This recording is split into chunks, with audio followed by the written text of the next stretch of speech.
nível de profundidade que eu devo abordar, né, em termos de mérito na defesa, quando do oferecimento da resposta à acusação. Então, você tem o oferecimento da denúncia pelo Ministério Público. O Ministério Público, o juiz faz um primeiro juízo de admissibilidade, se ele não identificar que a hipótese de rejeição prima facie, né, a partir do disposto no artigo 395, determina a citação do acusado, a regra é que a citação seja pessoal, e o acusado, ou se citado, conta do recebimento da citação, o prazo dele de 10 dias para a apresentação da resposta à acusação. Então, naquele primeiro momento, ainda não começamos a instrução probatória, né, o defensor, o advogado, né, o defensor tecnicamente habilitado, ele vai fazer um contraditório em face dos fatos e daquilo que está descrito na imputação e terá como base as informações, né, coligidas em uma fase preliminar que normalmente só ia acontecer. Normalmente ou a gente tem uma investigação direta, ou o Ministério Público vai ter um inquérito policial, ou um termo circunstanciado, se nós estivermos no âmbito dos juizados especiais criminais, ou peças de informação que foram direcionadas por particular diretamente a ele, e a partir dessas peças de informação ele pode extrair a justa causa. E o arrimo probatório mínimo de que o fato criminoso existiu, que ele está imputando, e de que aquela pessoa que ele está denunciando é a provável autora do delito. Então, professor, o que eu devo escrever? Eu devo lançar todas as minhas teses defensivas? Qual é o nível de profundidade de defesa meritória que eu vou ter? Eu tenho que só te advertir o seguinte: a instrução probatória ainda não se iniciou. Quer dizer, o Ministério Público, quando oferece a denúncia, ele requer as provas que ele pretende produzir em juízo sobre o crivo do contraditório. O momento da resposta à acusação é o primeiro momento que a defesa técnica tem para requerer também as provas que ela pretenda produzir em juízo sobre o crivo do contraditório. Então, a gente ainda não começou a atividade probatória. A regra probatória que advém da presunção de inocência é de que o ônus da prova recai sobre o Ministério Público. Portanto, o Ministério Público, ele apresentou informações que, via de regra, por terem sido coligidas de forma unilateral, sem terem sido submetidas ao contraditório sob o seu aspecto reativo, né, do suspeito, do investigado, elas não têm valor para fundamentar uma sentença condenatória.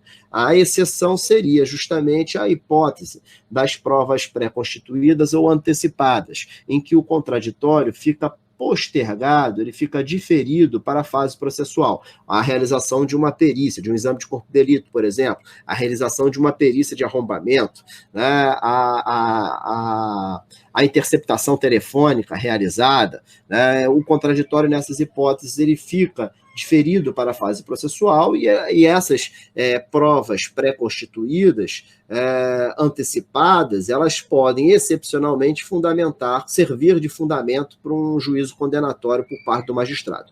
Agora, o depoimento de uma testemunha, né, outras informações coligidas no inquérito, elas devem ser reproduzidas em juízo na fase processual, justamente para que elas recebam o batimento do contraditório e o juiz possa, a partir desse contraditório, extrair como filtro.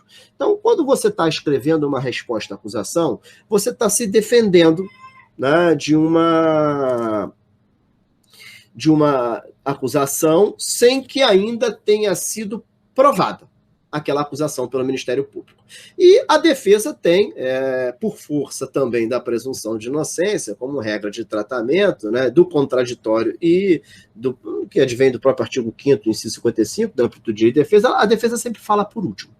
Então, você vai falar na resposta à acusação e depois você nós vamos iniciar a instrução probatória, né, vai ter uma audiência de instrução e julgamento.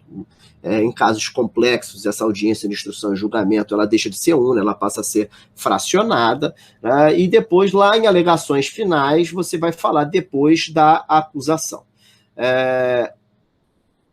Repito a dúvida agora. Eu devo abordar tudo já na resposta à acusação ou devo reservar alguma coisa para tratar nas alegações finais? E aí eu vou falar para você que você tem que olhar para dois caminhos. Um caminho é do artigo 397 do Código de Processo Penal. Se você achar que evidente que você tem força suficiente argumentativa e probatória para convencer o magistrado de que ele pode absolver sumariamente na forma do artigo 397, você tem que jogar toda a sua carga na resposta à acusação. Agora, se você achar que não vai ter, né, a força argumentativa para convencer aquele magistrado de que ele vai absolver sumariamente logo após o oferecimento da sua resposta à acusação, você deve reservar alguma coisa, ou pelo menos não descer o nível de profundidade argumentativa e exaurir todos os seus argumentos. Por quê? Você vai estar adiantando para a acusação quais são todos os seus argumentos, e a acusação, na instrução probatória, vai se dedicar única e exclusivamente a dizer o seguinte: olha, a defesa está errada, nada disso aconteceu, isso é uma grande balela, a prova está aqui, e você, na verdade, vai direcionar o trabalho da acusação como estratégia. Então, eu normalmente menciono num nível não tão profundo as teses defensivas que a gente vai trabalhar ao longo da instrução criminal. Eu estou sinalizando para o magistrado: olha, esses requerimentos de prova que eu estou fazendo são pertinentes, eles têm relação com o que eu vou tentar provar. Entretanto, eu não aprofundo tanto a tese defensiva ao ponto de esgotar todos os argumentos e já no início do processo, sem que antes o Ministério Público tenha, né, se desincumbido da sua função de provar aqueles fatos que ele está imputando na denúncia, ele possa se sentir confortável e já saber: olha, esse advogado já entregou o jogo, já sei quais são as armas do ex-adverso. Então agora eu simplesmente vou usar uma estratégia argumentativa de dizer que o meu ex-adverso está completamente errado e que a prova já está, por ele estar errado, ela já está existente. Quer dizer, é só uma estratégia de ordem prática que normalmente você não aprende nos livros, nos cursos de processo penal, e eu acho que vale essa complementação, essa observação que eu estou passando para vocês nesse momento. Então, você pode cotejar o nível de profundidade da resposta à acusação, reservando para as alegações finais. Porque ali sim você está falando por último, e logo depois das alegações finais, né, em tese, a gente vai ter uma sentença. E você vai estar abordando, sabendo exatamente qual foi a prova produzida pela acusação, né, se é uma prova robusta, se ela realmente indica a autoria, se ela realmente indica a materialidade do crime, ou se a prova é fraca. E aí você define e você escolhe qual é a melhor estratégia que você vai dar força argumentativa na sua peça processual. Então, essa orientação é sobre a força argumentativa a ser lançada na resposta à acusação e a força argumentativa a ser lançada nas alegações.